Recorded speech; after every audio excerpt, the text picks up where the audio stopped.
छत्रपती शिवाजी राजा असा एका सोंगेला इतिहासाच्या पानामध्ये नाव आपले करून गेला. सर्वांना माझा नमस्कार. माझे नाव शिवमाय. आज 19 फेब्रुवारी आपण छत्रपती शिवाजी महाराजांची जयंती साजरी करत आहोत. प्रथम सर्वांना शिवजयंतीच्या हार्दिक शुभेच्छा. छत्रपती शिवाजी महाराज मराठीचे शूर, पराक्रमी आणि महान राजा होते. त्यांचा जन्म 19 फेब्रुवारी 1630 रोजी शिवनेरी किल्ल्यावर झाला. त्यांच्या आईचे नाव जिजाबाई आणि वडिलांचे नाव शहाजीराजे भोसले होते. छत्रपती शिवाजी महाराजांनी अफजल खान, औरंगजेब, शाहिस्ते खान अशा बलाढ्य शत्रूंचा प्रभाव केला. छत्रपती शिवाजी महाराजांनी मराठा साम्राज्याची स्थापना केली. त्यांनी रयतेसाठी अनेक कल्याणकारी योजना आखल्या.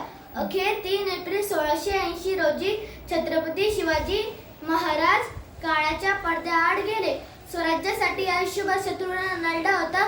प्रतापगडाच्या पायथ्याला अफजल खानला पाडला होता. पुण्यात शाहिस्ते खानाला पुरता कोंडला होता. पुरंदराच्या पायथ्याला मिर्जाशी चातुर्याने लढला होता. आग्र्याला जाऊन खुद औरंगजेबाला भिडला होता. महाराष्ट्राच्या या मातीत युग पुरुष शिवबा राजा घडला होता.